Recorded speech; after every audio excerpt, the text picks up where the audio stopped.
I'll just find a nice comfy place to rest our spine.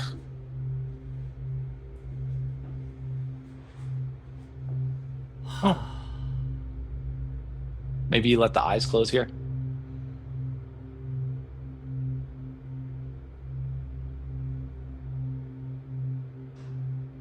Start to feel the way your body is interchanging respiration with the trees.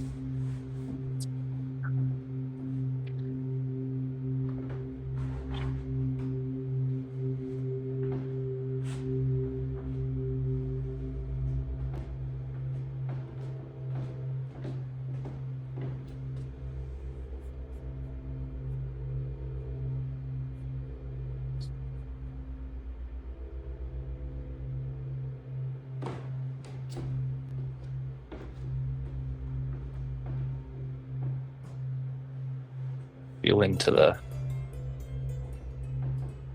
corners of your breath.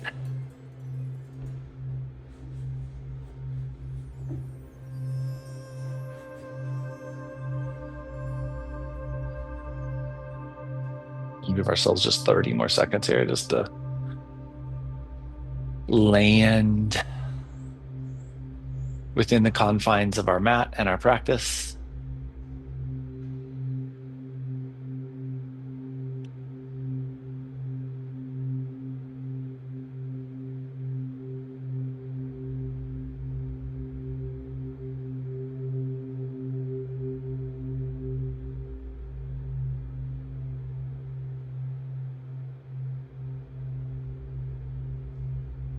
When it feels appropriate for you, if the eyes are closed, let's them open so we can receive some light.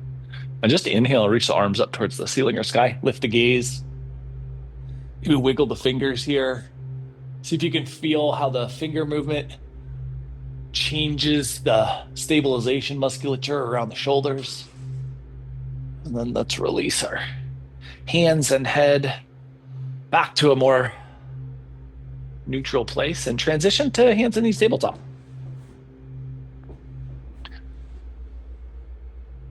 Now we'll build our foundation here.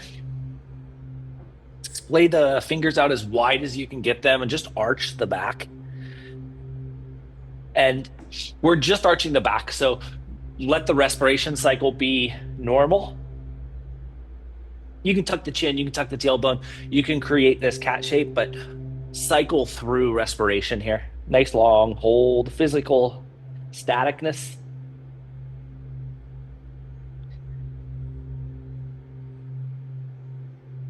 And then let's reverse and drop the belly, lift the tailbone, lift the chin, and just breathe into this shape like you're landing in the space.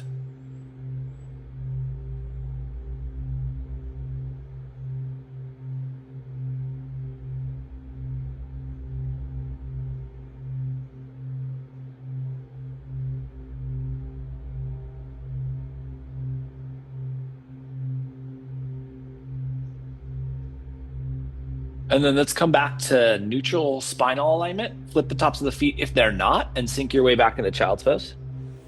And just relax and land here.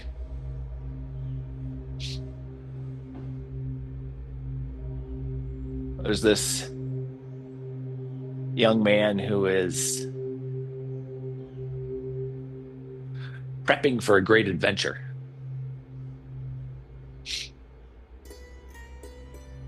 An adventure that has been brewing in his mind for as long as he can remember. Last 15 seconds here.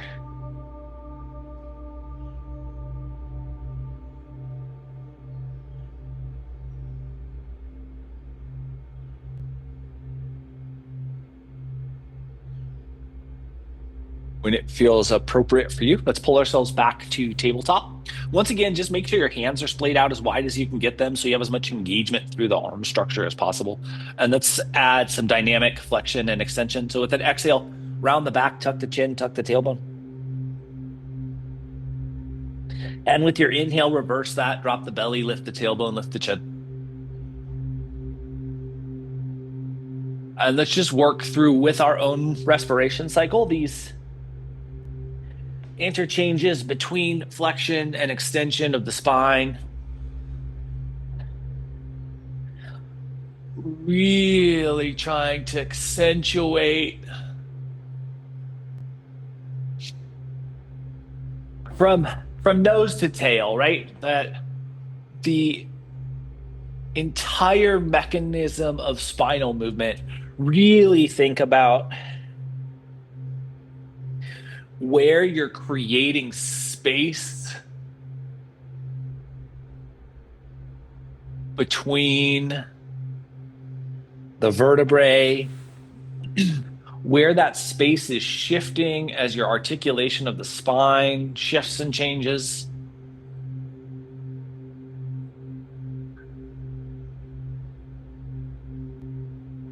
And then as you're moving here through both sides of the spinal articulation, maybe start to add some lateral sway or some circular movement of the hips. Think about moving the spine in all the directions it's capable of moving. And as you're moving, think about how the space inside that core structure of the body is being impacted. About how every directional change offers room and space, shift and change. And we'll give ourselves just about 30 more seconds to explore this.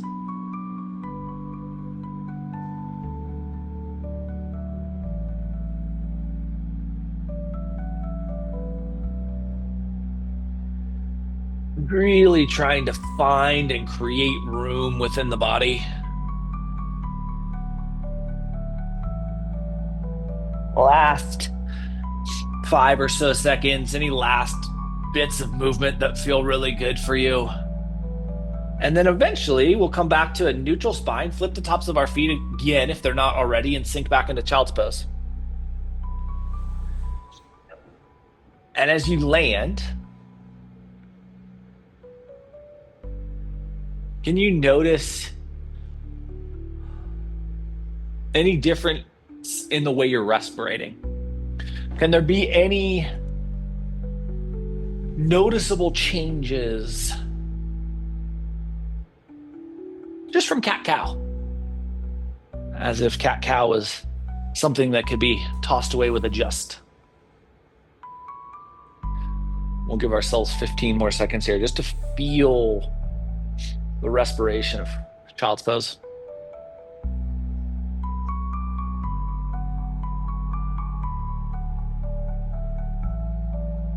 And when it feels appropriate for you, let's pull ourselves to tabletop. Extend our legs out in front of us. And let's grab our props. So we're going to create kind of a matchstick prop. So from shelf fold, hot dog fold, and from shelf fold, hot dog fold, hamburger fold. So we end up with kind of a block approximation and a hot dog approximation. That's going to come behind us. But for the moment, we're not going to need those props. We're going to extend the legs out in front of us, just having the props behind us, and then find our way into a little forward fold. Now, could be the first forward fold of the new year. Could be a forward fold that feels a little bit more restrictive than you're accustomed to. Just allow yourself the grace to bend the knees. If that stickiness, restrictiveness is the sensation you're experiencing. Or if bending the knees just feels good.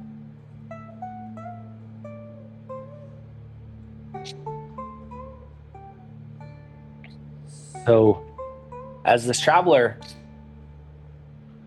prepares for this big adventure, or this adventurer prepares for this big adventure. There's a single driving thought that kind of circulates in his mind, and it is the joy, the elation of the freedom he's going to feel out on the trail.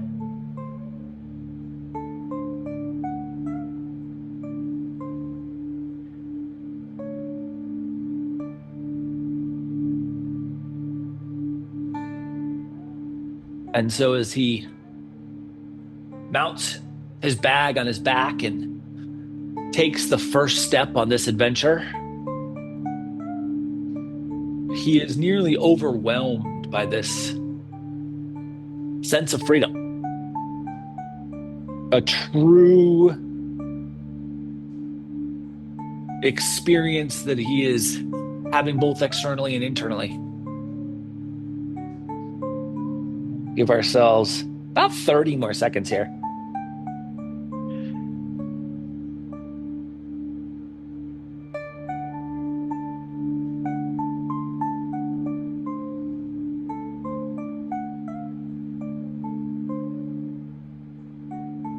First time in his life, he has nowhere to be,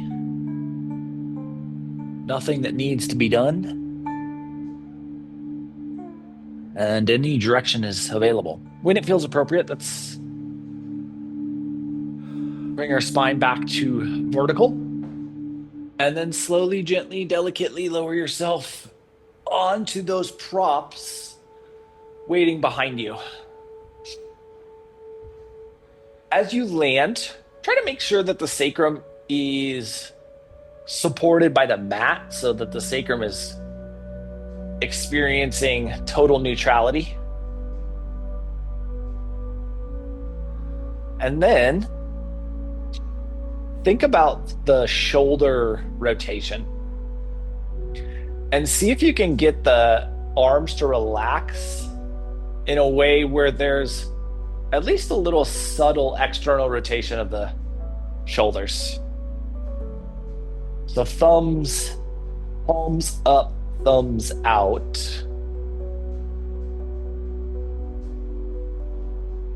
And then with your hips kind of naturally default to external rotation. You can allow that to happen.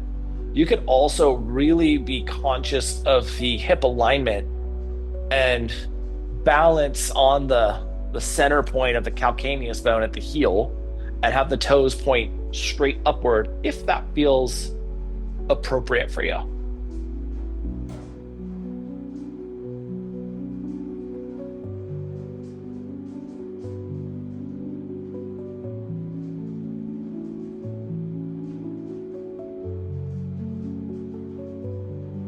And then we're just experiencing some softness here, trying to let the external energy of the shoulders relax across the anterior of the sternum into that pec major musculature, pec minor musculature as well, but trying to find enough relaxation that we get the pec major to relax.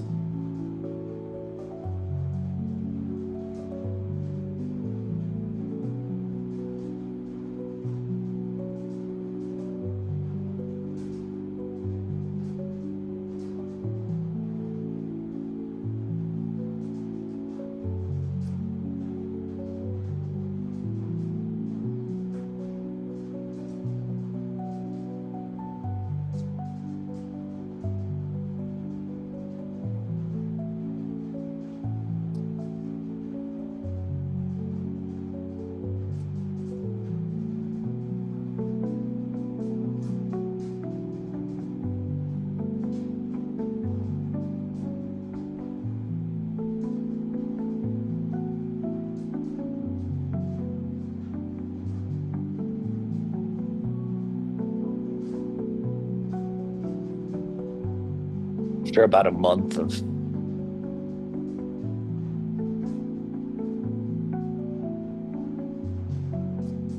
constant adventure, constant freedom,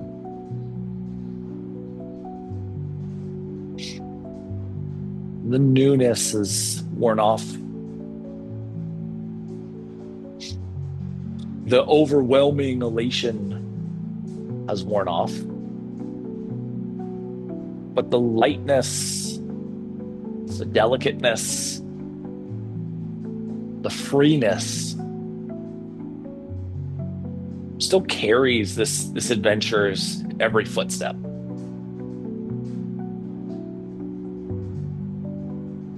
When he comes across the challenge of a fallen bridge, there is no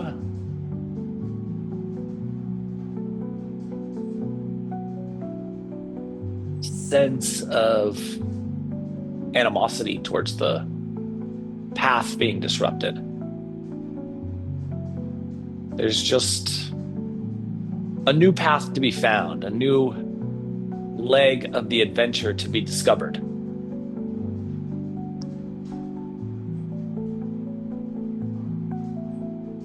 And at the end of each day, as this adventurer sits down, he is weary from the physical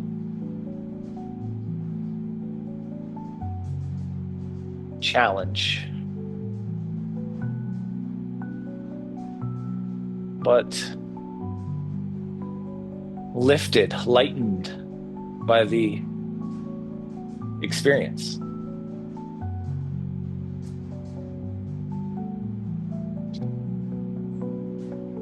And he's really, every night as he sits by a fire he's built, he's really pondering on this idea of this balance between the experience of this new life lifting him and the physical challenge of this life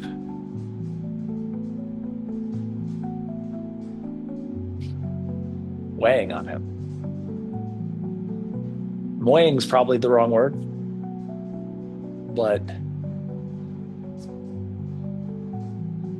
it's unavoidable that the physical toll of carrying these bags and this making this adventure happen consumes energy.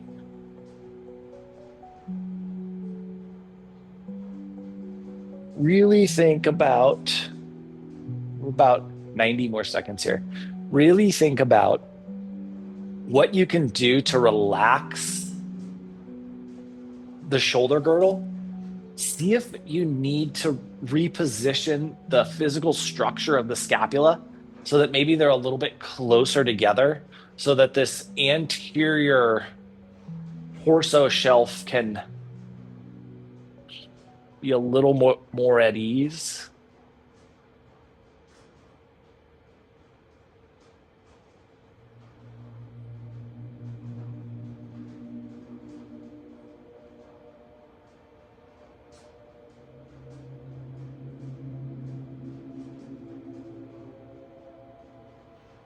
Maybe even at ease is the wrong word. So that the anterior of this upper torso can experience a little bit more openness. Even if that doesn't feel natural or easy. Can we let the torso expand? Last 30 seconds here.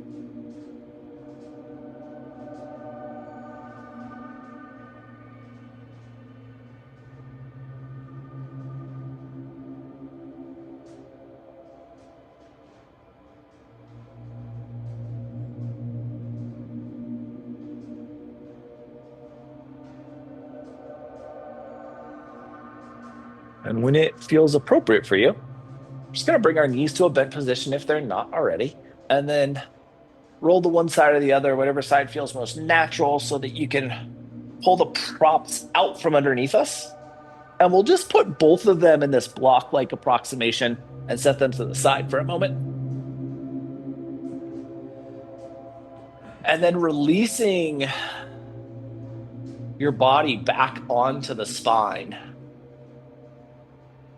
Just kind of feel what the cerebral spinal fluid is doing.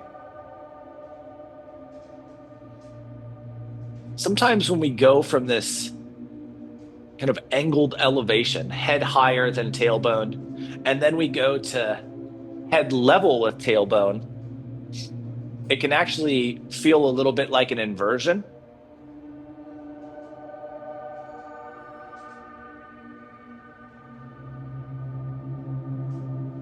Just note how the spine is feeling as it sits here neutral. And we'll give ourselves about 15 more seconds just to feel this.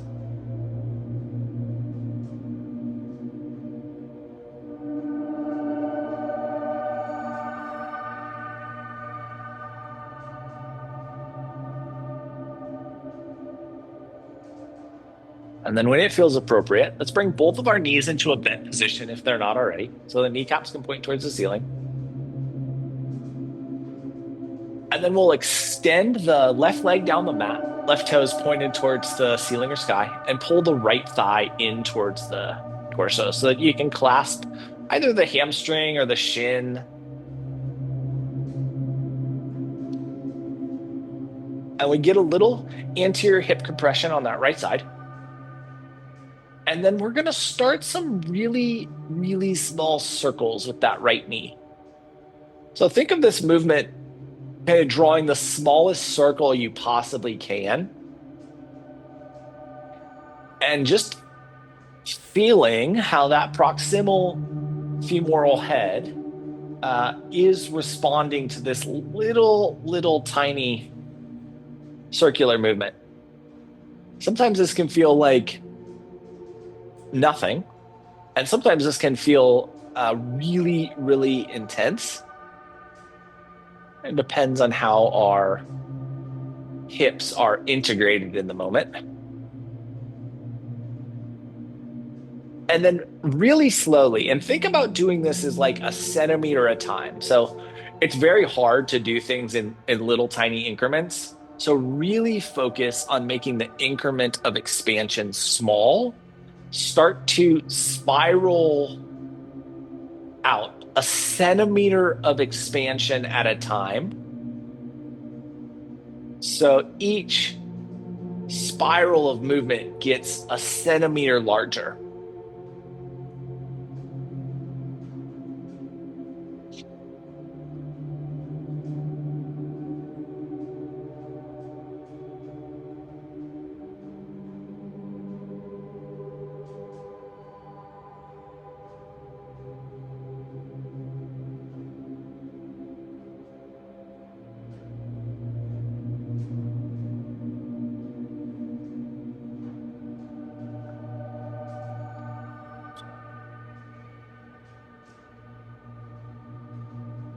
One morning,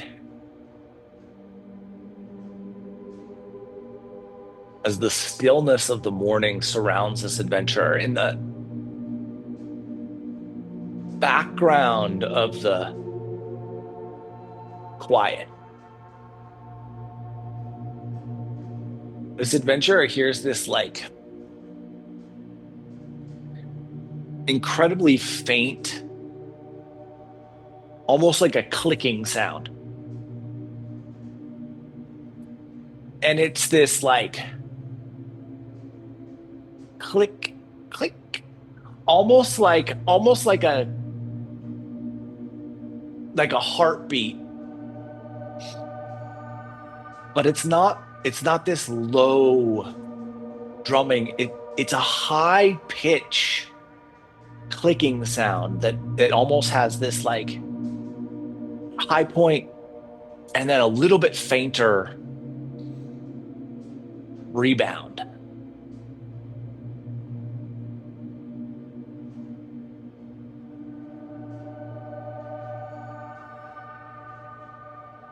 Eventually, we're going to bring our knee back to stillness and then drop the foot to the ground so that the kneecap points towards the ceiling. Now we're going to revolve our knee in the opposite direction that we were just moving. So you're going to go in the direction that feels less natural, almost certainly. The flat foot prevents some of our capacity for movement, right? So this movement is likely pretty small. The way to expand the radius of the circle here is to energize the foot so that you have more capacity to move the proximal head within the hip socket. So the more you energize the foot, the more you can kind of control where the femoral head is moving around in that hip socket.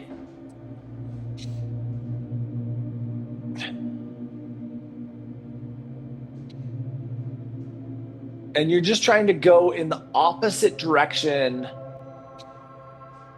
of the circles we did when we were compressed.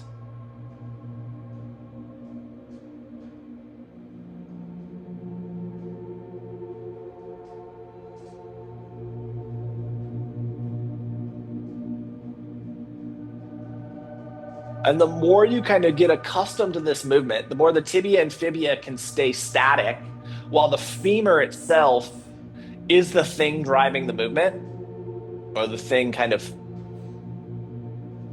experiencing the movement.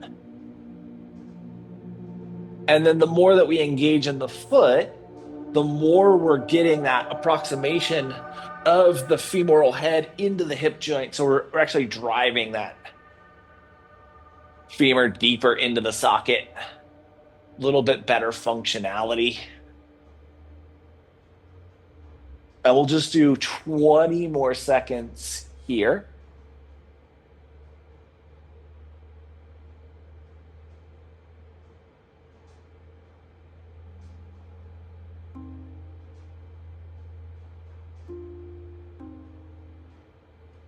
And then when it feels appropriate for you, bringing that right leg into stillness, you have the opportunity to use a blanket block approximation.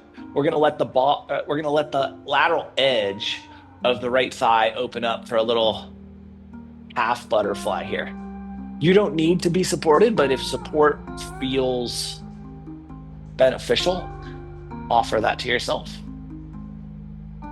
And then think about quadris laborum, those big musculature straps on either side of the spinal column, kind of coming into a neutral balance, so that even as we have an asymmetrical leg positioning,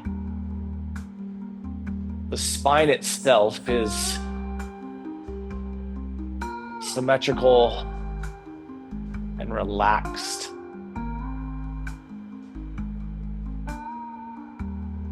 And so this adventurer decides that he's going to try to follow this pinging sound, this clicking sound, this panging sound.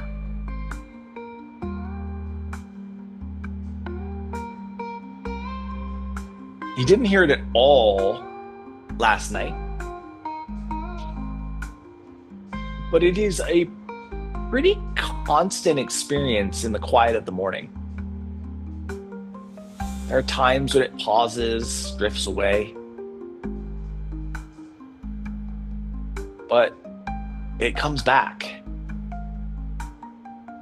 And for a little while, it's hard to determine the direction. So he kind of stumbles around before eventually kind of honing in. And then each step, the sound gets just a little bit louder. And it's always this louder peak, and then a second peak that's not quite as loud as the first.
Give ourselves about 30 more seconds here on this first side.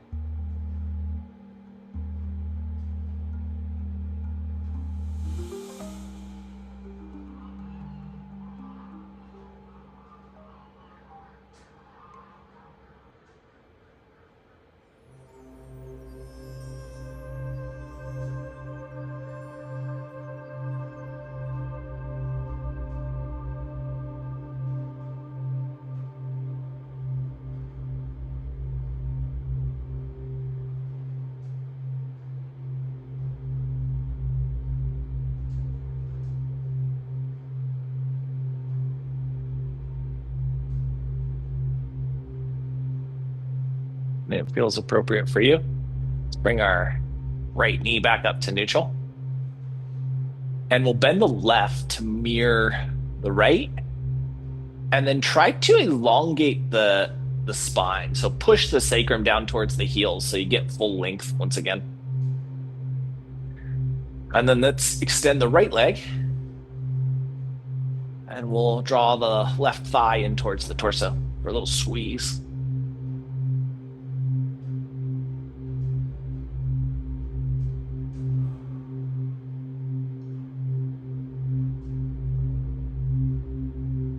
And we just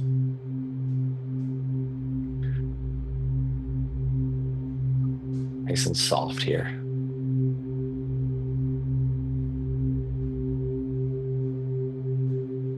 And then we'll start to think about that little tiny circle, the smallest circle that we can create with our knee movement.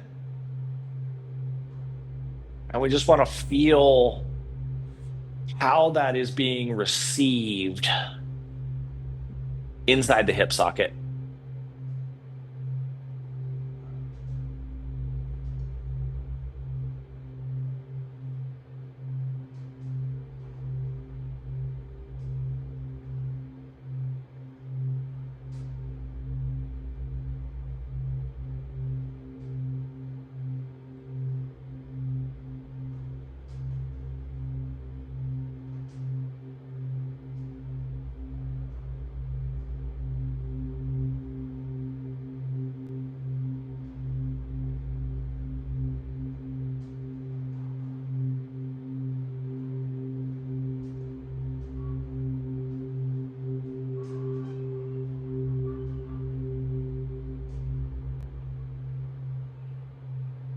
And then we'll start to expand out a centimeter at a time, those circles.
Allowing for full exploration inside the hip socket.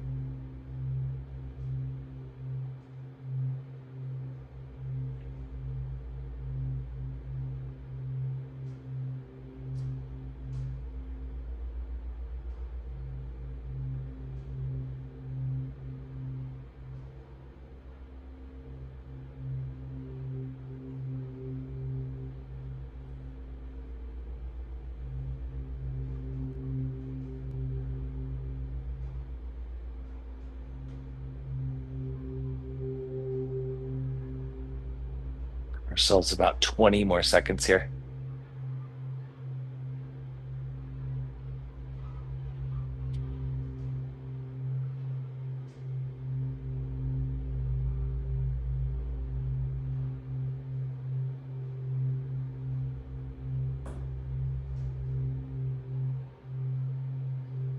Then eventually we're going to let this left foot land, left kneecap points towards the ceiling. And we just feel in to the left-right side balance.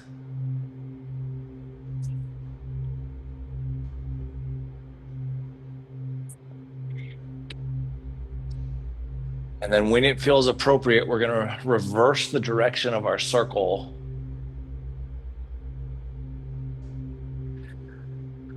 Nice and small. With the foot flat against the mat. As this adventurer gets closer to this sound, he just starts to realize that there's a very distinct thing happening. There is a sharp ping, which is creating that first sound spike. And then an echo of that ping that is creating that second, less sharp sound spike. And the sound is sounding less like a click and more like a ping, like metal striking metal.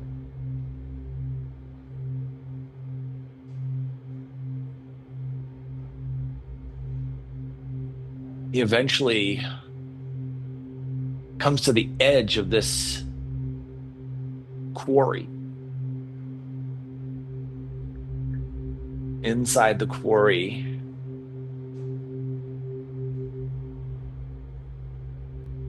he looks down and he sees this scene. This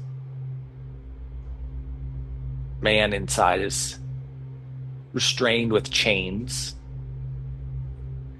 He has a chisel, a hammer,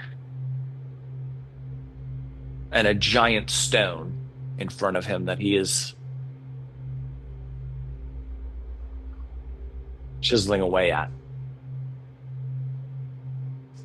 There are two guards on either side of the quarry in little shaded huts. And this man is toiling away in the heat of the midday sun. His clothes are sweat stained.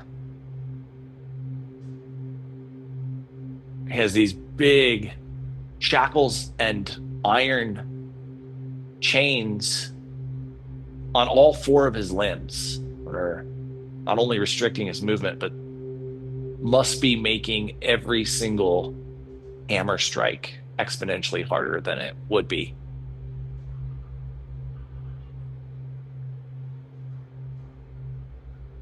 This adventurer is just looking down at this scene and he's trying to focus in on this man's face. This man's obviously a prisoner of some kind.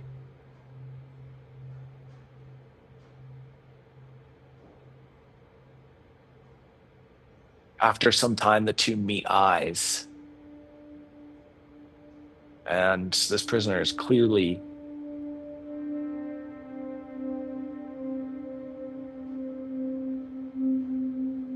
in some amount of anguish. No freedom. Taxing physical labor.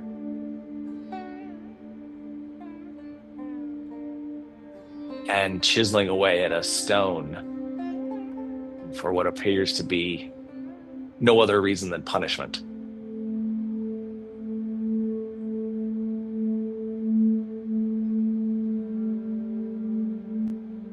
Eventually, we're going to bring this left leg to stillness, and then we can allow that leg to fall out either to a supported half butterfly or a non-supported half butterfly,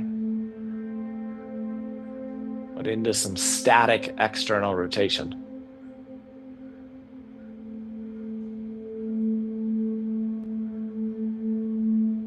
For some time, this adventurer just watches this prisoner as he toils away at the stone.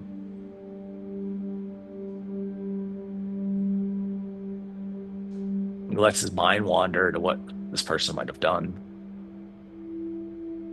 Lets his mind wander to what it would be like for him, especially now after experiencing all of this freedom, the freedom to be anywhere at any time,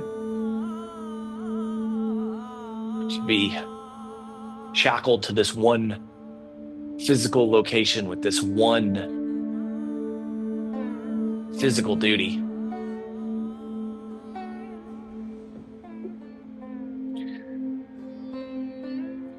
And he feels a great deal of sympathy, empathy, and emotion towards this stranger in this quarry, in this pit.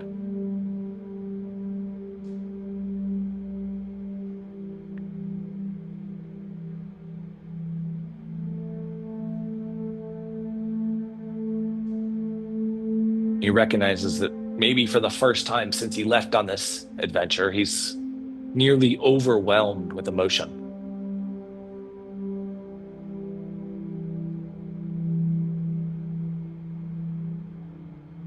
But after some time, he gathers himself, gathers his things, sends some loving energy towards this prisoner, and then steps away from the quarry. And each step he takes, that pinging sound, that echoing sound, becomes a little fainter, a little fainter, a little fainter until it's gone.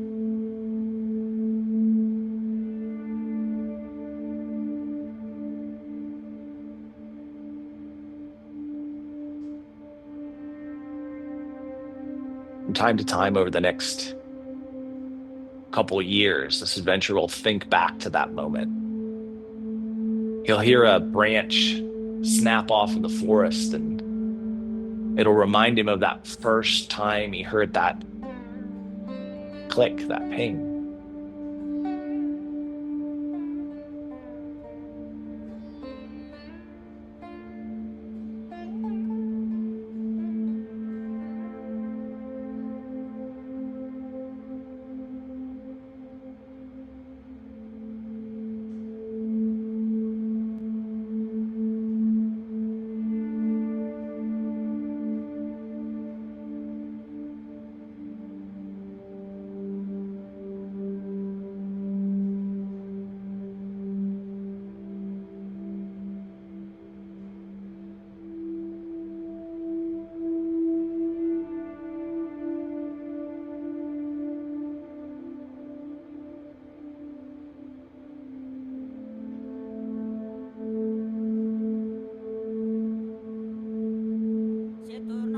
Last 30 seconds here on the second side.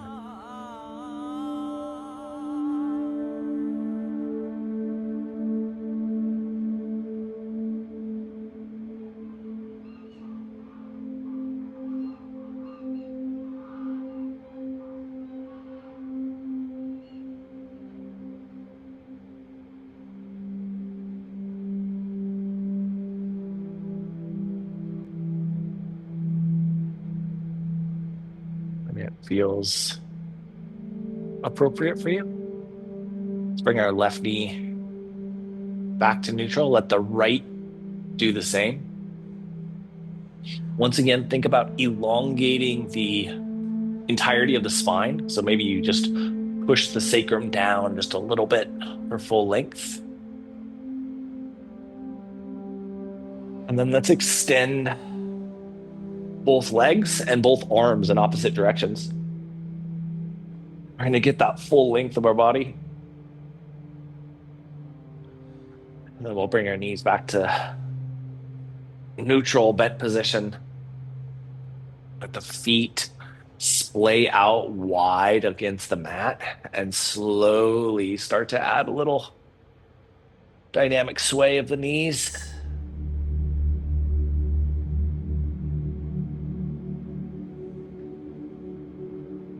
the land this traveler is in starts to deteriorate.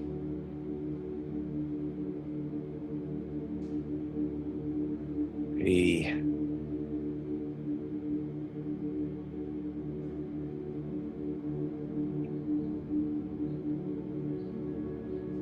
people of this land start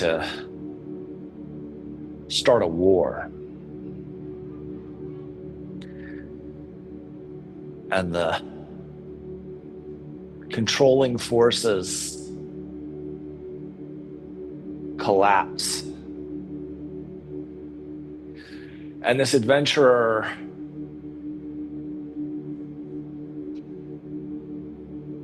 makes the decision he's going to return home because the adventure has become unsafe.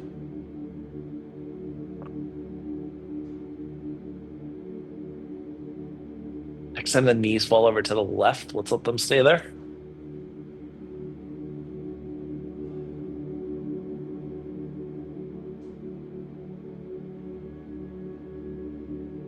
And so, whether it's pure dumb luck or fate or something else entirely,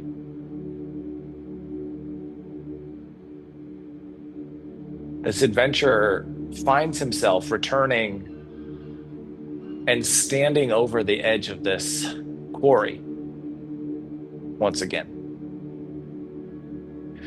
And he looks down in this quarry and he sees this prisoner chiseling away at this rock. And he looks to the guard booth and they're both empty. And he realizes what's happened. Let's come bring our knees back to neutral. And we'll let the knees fall over to the second side. He realizes that somehow during the collapse of this government, the guards have left and they've left this prisoner here chained to this giant stone.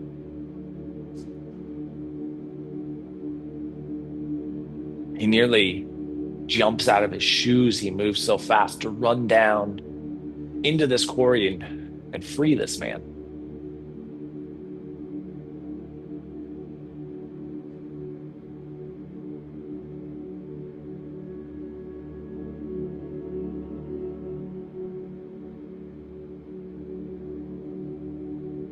Last 15 seconds here on the second side.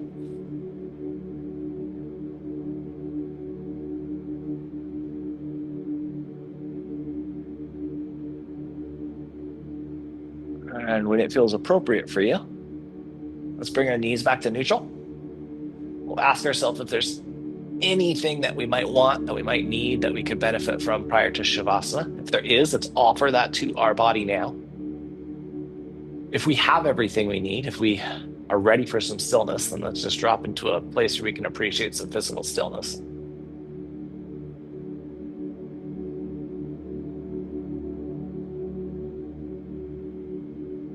When this adventurer gets down into the quarry and he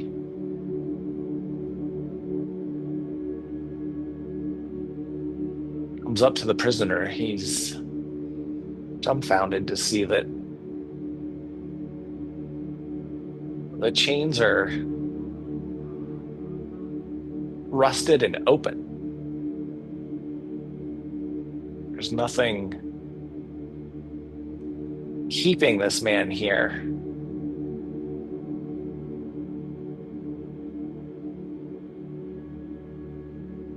Just finding your version of ease and stillness.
prisoner and this adventurer once again lock eyes.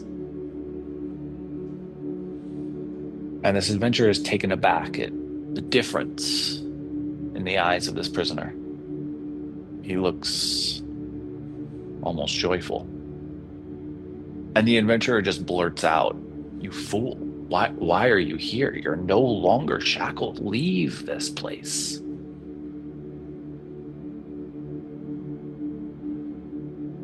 Start to bring some movement to our fingers and our toes. Prisoner bursts into this big smile. Movement into your wrists and your ankles. And he says, years ago, I used to strike this stone hoping to destroy it, dreaming of the day my punishment would end. Movement into your elbows and your knees, shoulders and hips, neck and head, jaw, eyes, tongue. Eventually, the entirety of the body moves, and we utilize that movement to transition ourselves back into a seat. And as you capture this seated space, let your spine get tall, breath get fluid, eyes closed. And the prisoner continues on. He says, now I strike this stone so that I can hear the music as it reverberates off of this chisel and the walls of this, echoes around the walls of this quarry. He strikes the stone again, and this little cloud of dust bursts up, and he says, I strike this stone so that I can watch the particles of dust as they dance in the sunlight. Let your eyes close. Just feel the way you're respirating. Think about opening up the shoulder girdle and the hip girdle at the same time as you breathe. It says, I'm no longer toiling in this quarry. I'm playing, adventurer. With our next inhale, we'll bring our hands together at heart center.